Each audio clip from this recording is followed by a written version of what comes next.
अस्सलाम वालेकुम दोस्तों। मुकम्मिल नावल वो एक दरीचाए किरण के 10वें हिस्से के साथ हाजिर हूँ।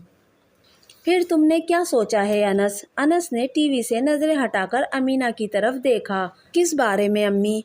अरे बाबा, शादी के बारे में। मैंने तुम्हें अरूसा की तस्वीर दिखाई थी ना। अम्मी, इतनी जल्दी किस बात की है? अब के वाजिद साहब ने उसका चेहरा देखा। अगर तुम्हें कोई पसंद है तो वो बता दो। अनस ने मुस्कुराकर बाप को देखा। अमीना बेगम ने नागवारी से पहलू बदला, लेकिन मसलहत के तहत खामोश रहीं। एक लड़की पसंद तो है मुझे। उसके कहने पर बेनियाजी से फ़ोन देखता दिलावर भी उसे देखने लगा।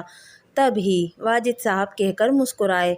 कौन है? दिलावर ने इश्तियाक से पूछा तो अनस ने बारी बारी सबकी शक्लें देखी। सुम्बुल। ये नाम इन तीनों के सर पर धमाके की तरह फटा था। दिमाग तो ख़राब नहीं हो गया तुम्हारा? दिमाग ख़राब होने वाली क्या बात है? मेरे नज़दीक तो अनस का फ़ैसला बहुत अच्छा है। सुम्बुल बहुत अच्छी लड़की है। अनस के बजाय दिलावर ने जवाब दिया था। जो मैंने शबनम के साथ किया, तुम्हें क्या लगता है कि राशिद अब हमें रिश्ता देगा? नहीं, उल्टा बेइज्जत करेगा, और मुझ में अब बेइज्जती करवाने की हिम्मत नहीं। उनके दो टोक अंदाज पर दिलावर ने भाई का उतरा चेहरा देखकर बाप को भी बहस में घसीटा। आप कुछ क्यों नहीं बोलते अब्बू?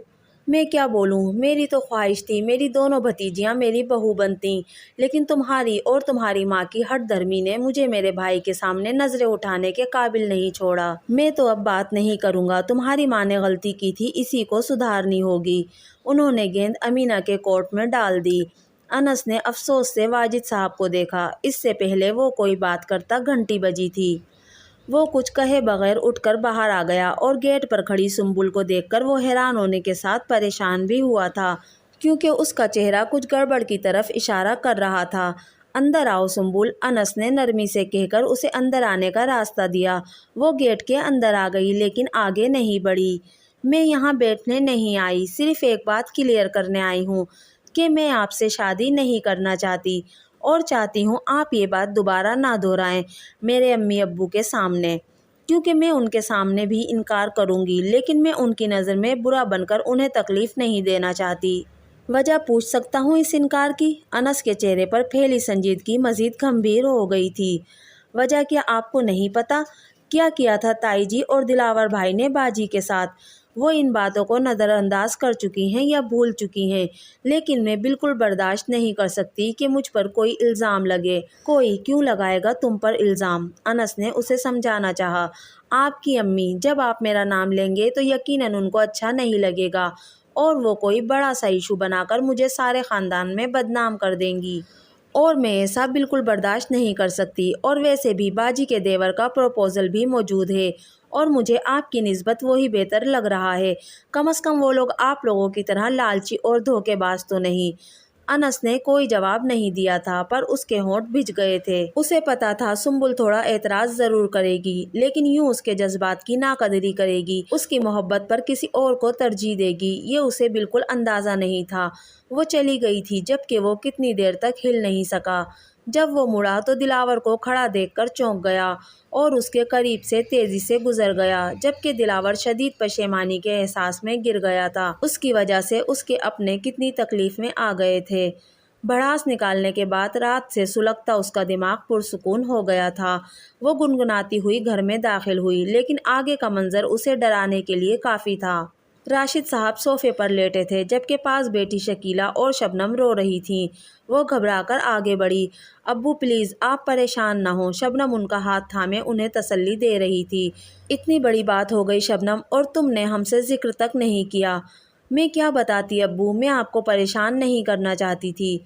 बेटा, परेशानी तो ज़्यादा हो गई है। ज़ुबैर ने 10 लाख रुपए मांगे हैं। सुम्बुल ने बेसाख्ता दीवार का सहारा लिया। मैंने कितना समझाया, अपनी मजबूरी बताई, लेकिन वो कुछ समझने को तैयार नहीं था। मुझे अंदाज़ा ही नहीं था वो इतना लालची है। अब्बू, आप ज़ुबैर को उनके हाल पर छोड़ दें, वो खुद ही मान जाएंगे, क्योंकि उनकी मांग नाजायज़ है। अगर काबिल कबूल होती तो मैं खुद आपसे कहती। उसने खुद को मजबूत करके बाप को तसल्ली दी। बात इतनी छोटी नहीं मेरी बच्ची, उसके दिमाग में खन्नास भरा है। मुझे धमकी दे रहा था, अगर मैंने रकम न दी तो वो तलाक भेज देगा और सुफियान को भी ले लेगा। वाजिद साहब कहते हुए रो पड़े थे, जबकि शबनम के दिल पर हाथ पड़ा था। पास खड़ी सुम्बुल को तो यकीन ही नहीं आ रहा था कि जो उसने सुना वो सच है। उसके सामने अनस का चेहरा आ गया। कैसे उसने जुबैर की मिसाल देकर कहा था कि वो लालची है, जुबैर के घर वाले नहीं। आप कुछ करें राशिद। शकीला के कहने पर वो बेबसी से उन्हें देखने लगे और फिर चौंक कर सीधे हुए। मैं अनस से बात करता हूँ। हाँ, अनस को फ़ोन करें। शकीला ने भी आंसू साफ करते हुए तायद की।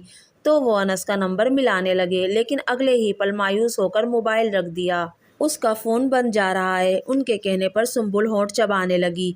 आप घर चले जाएं ना। शकीला के कहने पर वो सर हिलाकर खड़े हो गए और सुम्बुल खामोश बैठी शबनम के पास आकर बैठ गई।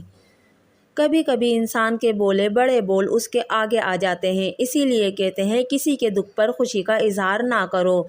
सुम्बुल रोते हुए अपनी बहन के सफ़ेद चेहरे और बंद पपूटों को देख रही थी। दिलावर की तलाक पर वो ये कहकर खुश हुई थी कि उसे सज़ा मिली है, और आज सुबह डाक से उसकी बहन को तलाक के कागजात मिले थे। तब से वो सदमे के ज़ेरे असर बेहोश थी, और जब अपनों को तकलीफ़ पहुंचती है तब इंसान को इस तकलीफ़ का अंदाज़ा होता है। उसकी बहन इतने सालों से इतना कुछ बर्दाश्त कर रही थी, उसे अंदाज़ा ही नहीं था। शबनम के हरकत करने पर वो तेज़ी से उठकर उसके करीब आई थी। शबनम ने आंखें खोलकर देखा। कैसी तबीयत है? सुम्बुल के पूछने पर वो कितनी देर खाली खाली नज़रों से उसे देखती रही, और फिर याद आने पर आंखें यकायक पानी से भरने लगीं। बाजी प्लीज़ बाजी, रोए नहीं। सुम्बुल ने रोते हुए शबनम के आंसू साफ किए। सुफियान, उसने एकदम मुतवहिश होकर अपने चारों तरफ देखा। वो ताया जी के घर है, दिलावर भाई उसे ले गए हैं। वो उसे लेने तो नहीं आए? यकीनन शबनम का इशारा जुबैर की तरफ था। नहीं, अनस भाई ने उनसे कस्टडी ले ली है। शबनम बेयकीनी से देखती रही। कितने पैसे मांगे थे उसने? सुम्बुल ने चौंक कर शबनम को देखा, क्योंकि ये तो शबनम को नहीं पता था कि जुबैर ने पैसे लेकर सुफियान की कस्टडी दी है। बोलो सुम्बुल। 5 लाख। सुम्बुल के धीरे से बताने पर शबनम ने आह भरी। अब्बू ने कहाँ से दिए? अब्बू ने नहीं, अनस भाई ने दिए हैं। बताते हुए सुम्बुल शर्मिंदा थी। अनस रोज़ शबनम से मिलने आता, वो सबसे बात करता सिवाय उसके। और तो और ताई जी भी सब भुलाकर शबनम से मिलने आई थी, और वो सबके रवैये देखकर अपने रवैये पर पछता रही थी। शबनम की इद्दत पूरी होते ही दिलावर, ताया जी और ताई जी आए थे। आते तो वो अब रोज़ थे, लेकिन उस दिन वो ख़ास मकसद से आए थे। वो शबनम का हाथ मांगने आए थे दिलावर के लिए। राशिद और शकीला पर तो शादी मर्ग की कैफियत तारी हो गई थी। उन्होंने सोच लिया था कि शबनम का मुस्तकबिल तारीख हो चुका है। एक बच्चे के साथ कौन उसे अपनाएगा? पर यहाँ तो मौजज़ा हो गया था। लेकिन इस बार जब सब राज़ी थे तो शबनम ने इनकार कर दिया। सब उसे समझा समझा कर थक गए थे। हत्ता के मनाने वालों में से सुम्बुल सबसे आगे थी, वो जो दिलावर के इतने खिलाफ थी। वो दिलावर की तारीफ में ज़मीन आसमान एक कर रही थी, लेकिन वो कुछ सुन और मान नहीं रही थी। अनस पाकिस्तान में नहीं था। अभी कुछ देर पहले दिलावर आया था। वो कितनी देर बैठकर शबनम को समझाता रहा, अपनी मोहब्बत और वफादारी का यकीन दिलाता रहा। इस कुछ अरसे में सुफियान भी दिलावर और ताई जी से काफ़ी हिल गया था। सुम्बुल कितनी बार बहाने बहाने से कमरे के गिर्द चक्कर लगा चुकी थी, और थोड़ी देर बाद दिलावर मायूस बाहर गया। दिलावर भाई। सुम्बुल उसके पीछे आई थी। आप अनस भाई से कहें, बाजी उनकी बात नहीं टालेंगी। दिलावर ने सर हिलाया और गौर से उसे देखा। और दिलावर भाई, मेरी कोई बात आपको बुरी लगी हो तो मुझे माफ़ कर दें। सुम्बुल। दिलावर ने उसके सर पर हाथ रखा। तुम मुझे छोटी बहन की तरह अजीज़ हो, बल्कि इससे भी ज़्यादा, और अनस के हवाले से हम सबको तुमसे बहुत प्यार है। हम सब की ख्वाहिश है अनस की दुल्हन तुम बनो। मैंने एक गलती की थी, सज़ा आज तक भुगत रहा हूँ। किस्मत हर एक को मौका नहीं देती, वक्त अभी तुम्हारे हाथ में है। हमारी गलती की सज़ा अनस को या ख़ुद को ना दो। मोहब्बत हर एक का नसीब नहीं होती, समझ रही हो ना? दिलावर ने उसके कंधे पर हाथ रखकर पूछा तो उसने झुके सर को हिलाया, और उसके जाते ही कब से रुके आंसुओं को बहने दिया था। दोस्तों, ये था मुकम्मिल नॉवेल वो एक दरीचाए किरण का 10वां हिस्सा। इस नॉवेल के बाकी हिस्सों के लिंक्स आपको डिस्क्रिप्शन बॉक्स में मिल जाएंगे। आपको मेरी वीडियो कैसी लगी मुझे कमेंट करके ज़रूर बताइएगा। मुझे आप सब दोस्तों की सपोर्ट की बहुत ज़्यादा ज़रूरत है, इसलिए प्लीज़ मेरे चैनल को सब्सक्राइब कीजिए, मेरी वीडियो को लाइक और शेयर कीजिए। मिलते हैं अगली वीडियो में, तब तक के लिए अल्लाह हाफिज़।